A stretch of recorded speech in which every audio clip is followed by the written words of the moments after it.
지난 시간에 엠마오 마을로 가는 길 첫 번째 말씀을 드렸습니다. 엠마오 마을이라고 하는 것은 특정한 지역을 말하고자 하는 게 아니라 아마 두 제자라고 소개된 이들의 고향으로 가는 길처럼 보여져요.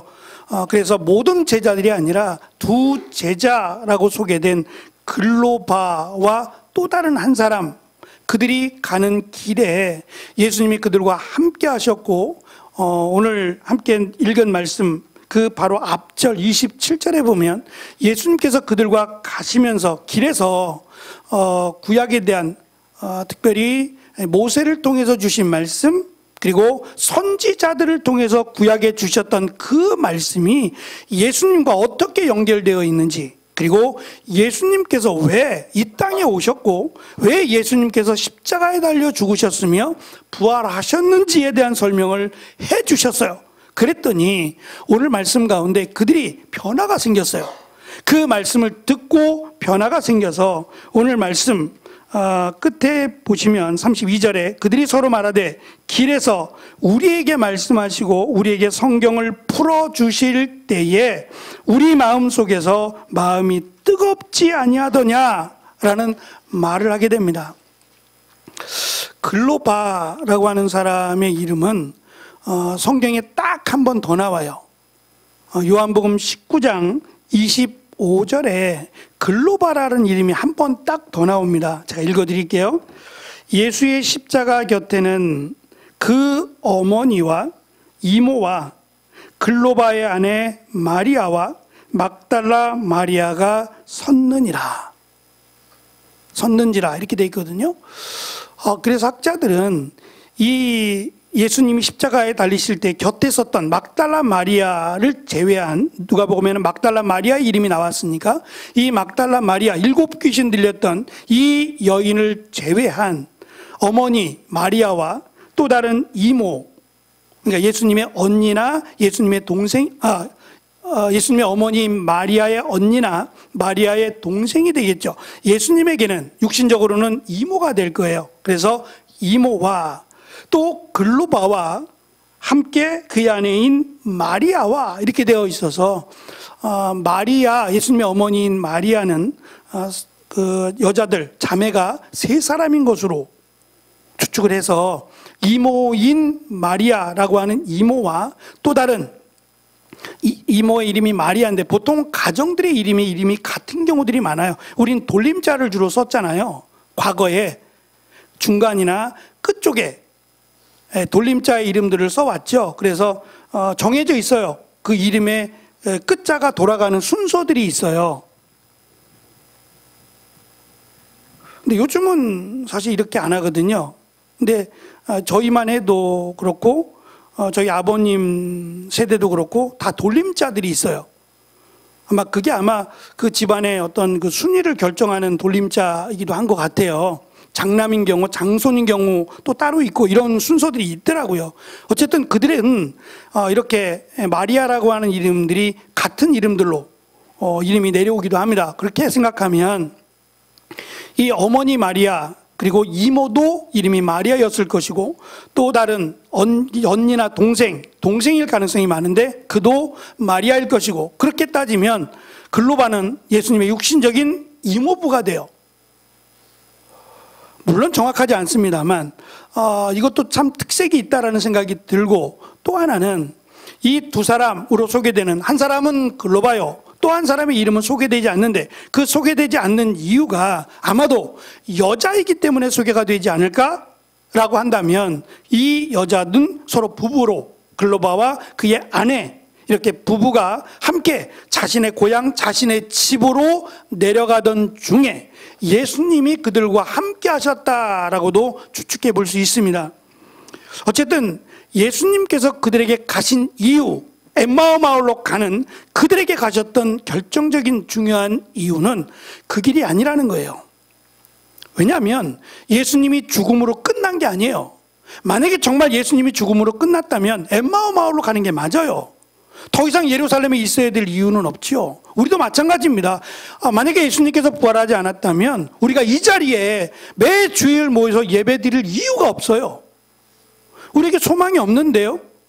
하나님의 나라라고 하는 소망이 없어요. 하나님의 자녀도 될 수 없고.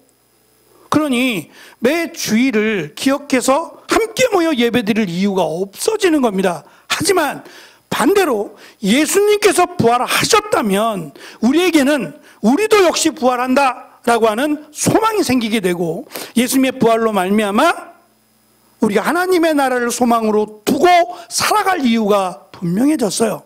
그래서 부활하신 예수님이 그들에게 찾아가셔서 이 엠마오 마을로 가는 길이 아니라 예루살렘으로 가야 된다.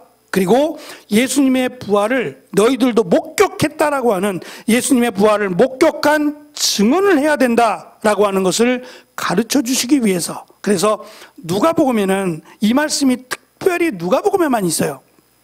그러니까 마태복음이나 마가복음, 요한복음에는 이 내용이 없다고요. 다시 말하면 누가복음에서는 이 내용이 있다면 마태복음이나 또는 마가복음 또는 요한복음에서 예수님께서 또 다른 사람들을, 이 글로바와 두 제자가 아닌 또 다른 사람들을 만나 주실 수 있다는 얘기예요. 그래서 요한복음에 보면 예수님께서 제자들을 다 만나 주신 것으로 기록을 해요. 누구누구라고 열거하진 않지만 다 만나 주신 거로 기록을 하고, 한 가지 흥미로운 점은 베드로예요. 베드로를 만나 주시지 않았어요. 그래서 베드로가 입이 이만큼 나왔어요.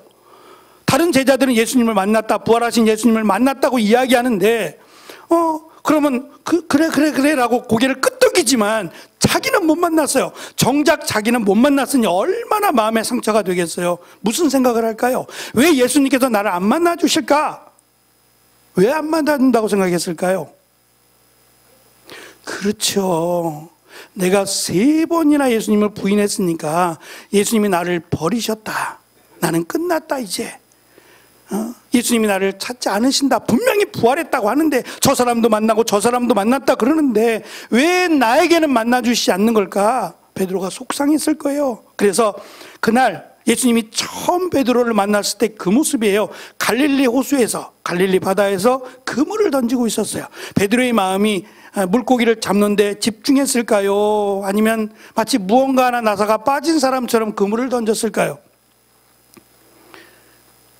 우리가 생각해도 그물을 던지는 재미가 없었을 게 이게 뭐예요? 에? 지금 몇 년 만에 그물을 잡은 거예요. 그렇다 그래서 솜씨가 녹슬었겠어요? 이거 어떻게 던지더라? 잊어버렸겠어요? 거의 평생을 그물을 던지며 살았던 베드로에게 그물 던지는 거 어렵지 않아요. 하지만 더 이상 물고기를 잡는 일에 기쁨이 없었을 거예요. 바로 그때 예수님이 베드로에게 말씀하시죠. 그물을 던지라고요. 그랬더니 몇 마리가 잡히더라고요? 우리 그 모나미 볼펜에 써 있죠. 153마리, 153 볼펜이, 그 모나미가 153마리가 여기서 나오는 거예요. 153 볼펜, 모나미 볼펜이 153, 이것이 요한복음에서 물고기가 잡힌 수 153마리예요. 어쨌든 153마리가 잡히면 그물이 찢어질만 할 거예요. 그물이 크지 않으니까. 또 물고기가 컸을 수도 있죠. 작은 물고기들은 그물을 통해 빠져나가니까. 큰 물고기들만 주로 잡혔을 때 153마리라고 한번 쳐보세요. 무거울 거예요. 그래서 다른 사람을 청해서 그물을 배에 올려놨을 때에 예수님께서 베드로를 부르신 그 음성에 마치 오늘 말씀처럼 이들이 눈이 떠졌죠. 예수님이 축사하셨어요. 빵을 들어서 축사하시고 그들에게 이 빵을 주실 때 그들의 눈이 열려서 예수님인 것을 알았어요. 그때 예수님은 사라지셨다라고 성경은 기록합니다. 베드로도 그 음성을 들었어요. 처음에 들었을 때는 예수님이다 라는 생각을 못했을 텐데 153마리의 이 물고기가 잡히니까 처음이 생각났을 거예요. 밤새도록 그물을 던졌는데 한 마리도 못 잡았잖아요. 그때 예수님께서 그물을 싣고 있는 베드로에게 배를 띄우라고 하셨어요. 그 말씀의 권위로 배를 띄우게 돼요. 그리고 예수님께서 그물을 던지라 하시니 내가 밤새도록 그물을 던졌는데 한 마리도 잡지 못했습니다마는 예수님의 그 말씀에 순종하여 그물을 던지리다 하고 던졌더니 그물이 찢어지도록 물고기가 잡혔어요. 그가 엎드렸다 그랬어요. 이것은 정말 하나님의 능력이 아니고는 행할 수 없는 것을 그의 경험으로 한 거예요. 그 모습이 떠올라서 베드로가 어떻게 해요? 물고기와 그물을 버려두고 물에 뛰어들어요. 얼마나 급한지 제가 저 같으면 배를 몰아서 갔을 것 같아요. 수영을 잘 못해서 그럴 수도 있지만 수영이 더 빨라요? 배가 더 빨라요? 평생을 물질하던 사람이라면 배 타보셨죠? 저도 배를 타보니까 안 돼요. 잘 안 가요. 내가 원하는 쪽으로 잘 안 가더만요. 이렇게 노를 젓는 게 익숙하지도 않고 조금만 하면요 물집도 생기고 힘들어요. 그래서 처음에는 좋아 보였는데 나중에 돌아오기가 막막해요.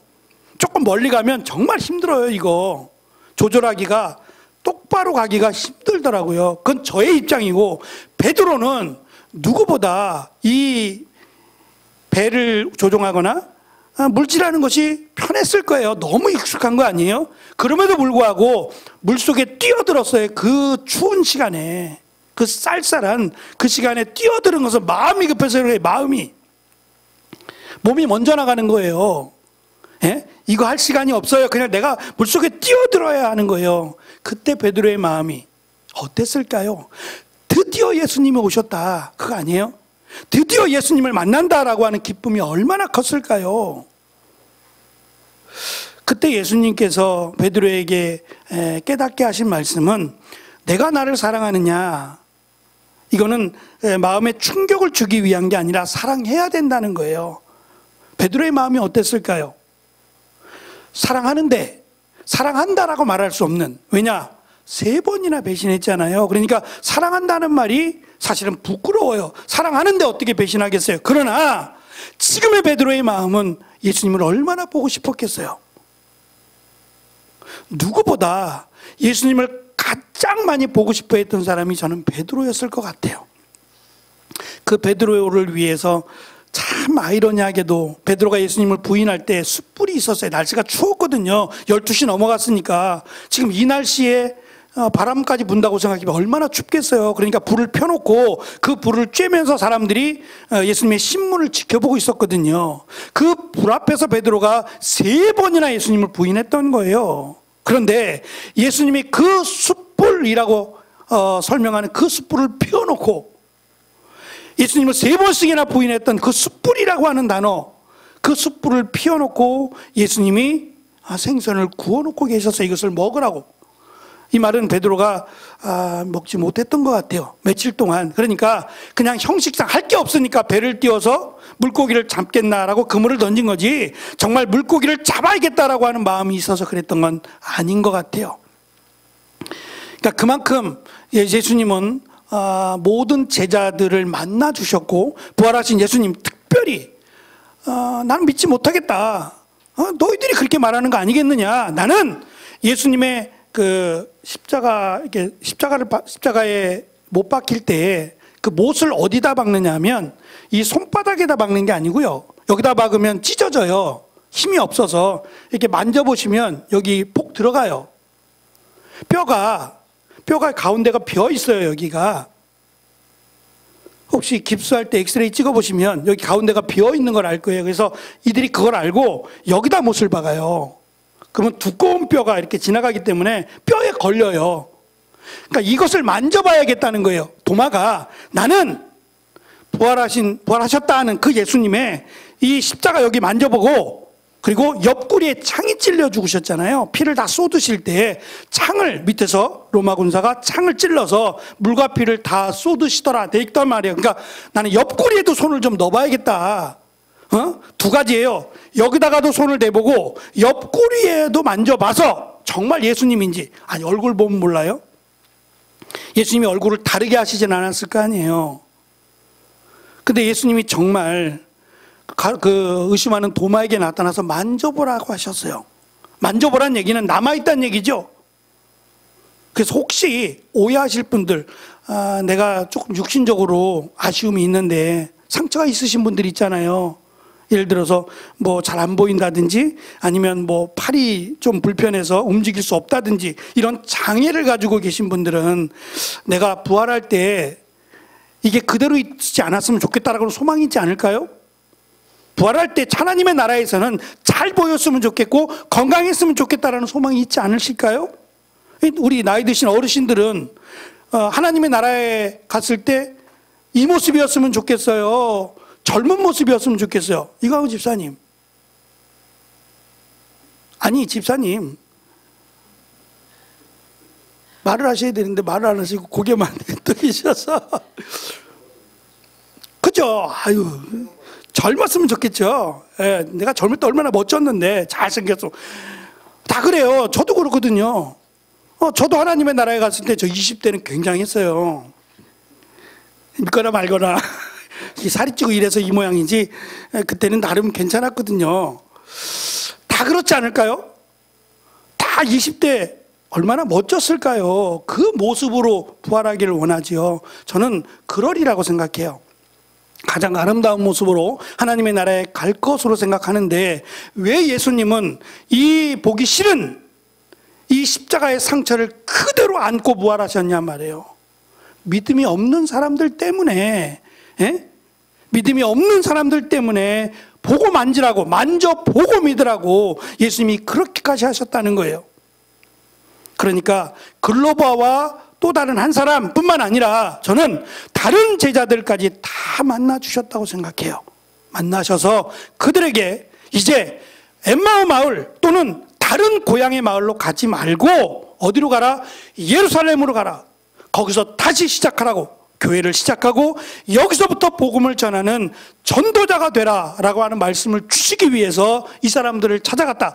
왜 이 사람을 특별히 찾아갔는지는 솔직히 알 수 없어요. 제가 아까 추측이라고, 아마 이모부일지 모르겠다라고 하는 말씀을 드렸지만 혈연 관계이기 때문에 갔다고는 설명할 수 없어요.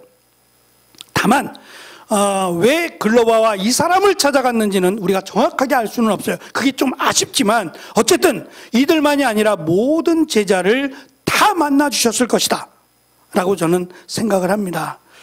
지난 시간에 저는 행복이라고 하는, 만약에 이들이 예수님의 죽으심 앞에서 또는 엠마오 마을로 가면서 행복했을까? 왜 행복하지 않았을까? 예수님의 부활을 믿지 못하니까 행복할 수 없다라고 하는 말씀을 드렸어요. 웰빙이라고 하는 말 많이 들어보셨을 거예요. 웰빙이라고 하는 말은 이 웰이라고 하는 말이 좋다라는 말이에요. 그리고 그렇게 산다라고 하는 것이 웰빙인데, 이 웰빙의 뜻은 사실 산업화가 되고 사람들이 조금 부유해지면서 전에는 우리도 그랬잖아요. 고기를 못 먹던 사람들은 고기를 주로 먹는 걸 좋아했어요. 행복해했고, 그런데 이 고기를 너무 많이 먹다 보니까 부작용이 생기죠. 병이 걸리는 거예요. 그래서 웰빙이라고 하는 것은 잘 먹자는 거예요. 건강을 위해서, 행복하기를 위해서 잘 먹자는 거예요. 이것이 육체적인 것만이 아니라 정신적인 것까지도. 그래서 아까 요즘 오늘 이렇게 나가보시면 차들이 많이 없을 것 같다는 생각이 들어요. 어디론가들 많이 가신 거죠. 연휴가 이제 시작이 아직 안 됐는데. 근데 추석 때가 되면 이게 좋은 거는 차가 없어요. 서울에 차가 없어요. 그거 한 가지는 또 좋아요. 근데 이분들이 다 어디론가 가신 거 아니에요. 여행을 가시거나. 그래서 제가 한번 검색을 한번 해봤더니 연휴 기간에 강원도 쪽에 한번 딱 찾아봤더니 1박 하는데 거의 20만 원이 넘더만요. 평상시에는 4만 원, 5만 원인데 연휴 기간은 기본이 20만 원이 넘더라고요. 제가 잘못 찾은 건지는 모르겠지만 아마 그 정도 마지막 특수를 누리겠다고 아마 한 것 같아요. 그런데도 자리가 없어요. 이 얘기는 내가 여유가 있어서 이 정도는 아무것도 아니야 라고 하는 사람도 있겠지만, 그렇지 않아도 나는 이 휴가를 이렇게 보낼 거야 라고 해서 돈을 모으는 일에 전념하기보다는 오히려 나를 위해서 잘 사용하는 쪽으로, 아주 유용하게 사용하는 쪽으로 사람들의 생각이 많이 변했어요. 어차피 모아도 안 돼 라고 하는 생각도 없지 않아 있지만, 그래서 우리가 생각하는 웰빙이 조금 다를 수는 있는데, 정신적, 육체적으로 행복하자. 그리고 한 가지의 목적을 두고 매달리지 말자는 거예요. 그것이 안 이루어지면 슬프잖아요. 그래서 내가 이룰 수 있는 가능성에 무게를 두고 행복하게 살자라고 하는 것이 웰빙인데요. 최근에 들어서 이 웰빙과 더불어 웰다잉이라고 하는 것이 이슈가 되기 시작했어요. 그래서 이제 어르신들도 마지막 병원에서도 호흡기 문제가 나올 때, 안락사 문제 때문에 그래요. 호흡기 문제가 생길 때 아예 입원하시면서 나는 호흡기를 달지 않겠다, 마지막 생명 연장을 하지 않겠다는 거예요. 그게 서명을 하고 준비하시는 분도 계실 만큼 웰다잉이라는 것은 사실 특별한 거 아니에요. 누구나 다 죽어요. 죄송한 얘기입니다. 죽음에 대한 얘기가 행복하진 않은데, 그래도 피할 수 없는 것은 어떠한 사람에게만 할 수 있는 얘기가 아니라 모든 사람에게 하는 거예요. 보편적이에요. 죽음은 누구에게나 옵니다. 갑작스러운 죽음이 슬퍼서 그렇지 사실은 누구나 죽어요. 여기 100년, 길게 100년 안에 여기 계실 분 아무도 없어요. 100년이라는 시간이 지났을 때 여기 계실 분은 아무도 없어요. 그렇지 않을까요? 이 말은 누구나 한 번은, 반드시 한 번은 세상을 떠나야 되는데 어떻게 죽느냐, 어떻게 잘 죽느냐가 웰다잉이에요. 그래서 웰빙, 웰다잉은 잘 살자, 잘 죽자라고 하는 의미 있는 말이라고 저는 생각해요. 다만 과연 어떻게 죽는 게 잘 죽는 거고 어떻게 사는 게 잘 사는 거냐라고 하는 생각이 달라요. 하나님을 알지 못하는, 예수님을 믿지 않는 사람들의 생각과 하나님을 믿고 예수님을 믿는 사람들의 웰빙, 웰다잉은 다르다. 그래서 제가 특별히 우리나라의 국민 MC라고 할 수 있는 유재석 씨요.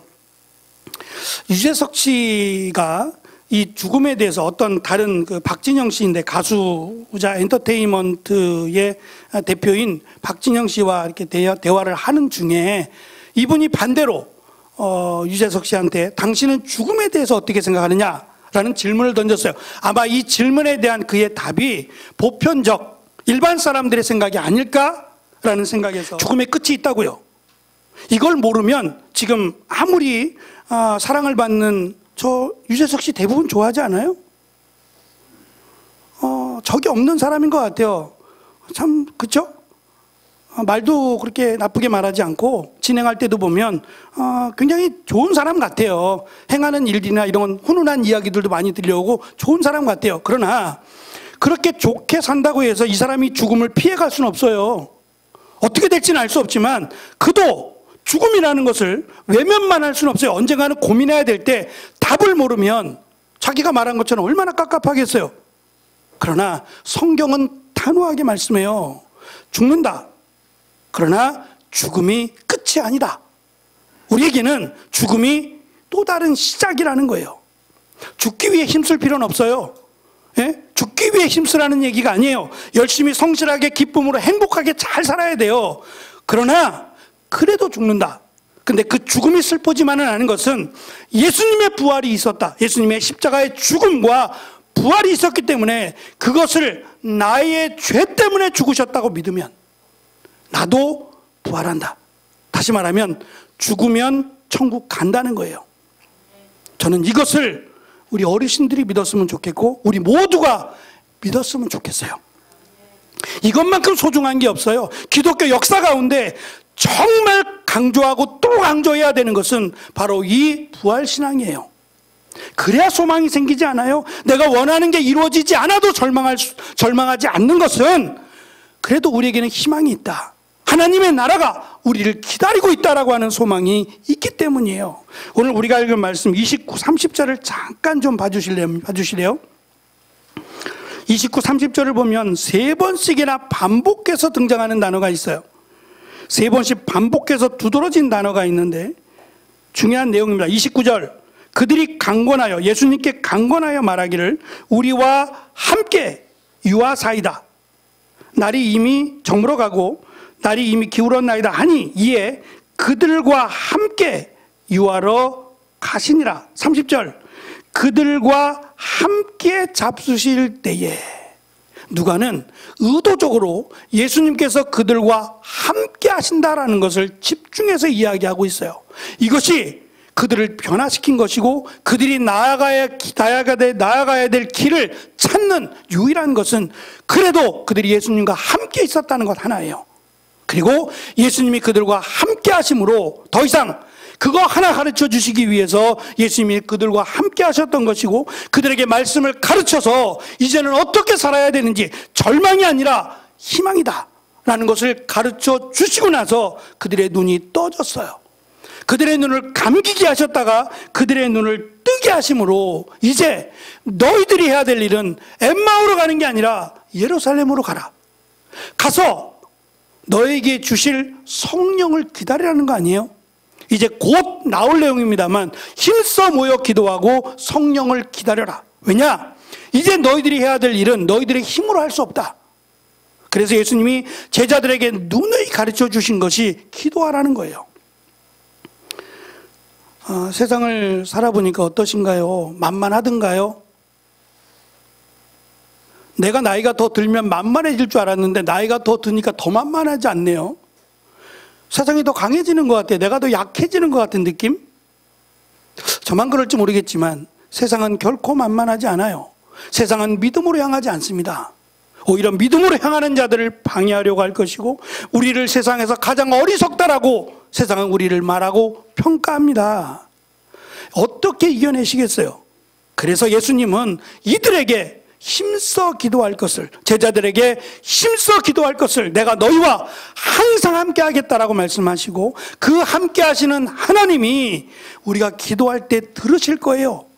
그리고 우리를 인도해 주실 것을 우리에게 말씀하고 있습니다. 여기서 떡을 가지사 축사하신다라고 한 얘기는 성만찬이 아니에요. 성만찬은 포도주가 있어야 돼요. 그래서 성만찬이 아니라 5,000명을 먹이실 때 물고기와 빵으로 축사하시고 그들에게 5,000명을 먹이셨을 때 그 능력의 예수님을 다시금 보여주신 거예요. 예수님은 변함이 없다. 우리에게 넉넉하게 풍족하게 먹이시는 그 예수님이다 라고 하는 것을 다시 한번 그들에게 상기시키시면서 두려워하지 말 것을, 먹고 입고 살아가는 문제로 고민하지 말 것을 예수님은 가르쳐 주십니다. 이들이 엠마오 마을로 갔던 것은 믿음 때문이에요. 예수님이 살아나셨다라고 하는 그것을 믿지 못했을 때 엠마오 마을로 가는 거예요. 다시 말하면 예수님을 믿으면 예루살렘으로 가요. 그리고 그곳에서 제자들을 가르치게 되고 교회를 세우게 되고 땅끝까지 복음을 전하는 전도자가 되는 겁니다. 우리가 가야 될 것은 세상 끝인 것은 분명해요. 그곳까지 향해서 복음을 전할 것은 분명하지만 믿지 않는 자처럼 살아가는 게 아니라 믿는 자처럼 살아가야 예루살렘으로 올라가라 라고 하는 예수님의 말씀을 기억하게 될 거예요. 중요한 것은 우리의 믿음이 어디서 생기냐는 거예요. 우리의 믿음은 예수님을 본 것으로 생기는 게 아니에요. 그럼 예수님을 봐야만 되잖아요. 예수님을 봄으로 생기는 게 아니라 이 말씀을 우리에게 주신 하나님의 말씀을 바르게 알고 믿고 깨닫고 살아가는데 믿음이 생깁니다. 그리스도교회까지 자라가라. 우리 교회 이름처럼 자라가려면 하나님의 말씀에 귀를 기울이고 그 말씀대로 살아가려고 힘쓸 때에 우리에게는 힘과 능력이 생길 뿐만 아니라 담대함이 생겨요. 부끄러운 게 아니라 자랑스럽게 되는 겁니다. 바울이 말한 것처럼 다른 사람이 나를 미쳤다고 말해도 나는 너무 기쁘다, 너무 행복하다, 너무 자랑스럽다, 나를 미쳤다고 하는 것이 더 자랑스럽다고 말할 수 있는 믿음이 우리에게 생기게 됩니다. 말씀에 귀를 기울이시고 말씀에 더욱 힘쓸 때에 이러한 귀한 믿음이 우리에게 충만하게 되리라 믿습니다. 이 믿음이 우리에게 가득하시기를 간절히 축원합니다. 기도하겠습니다.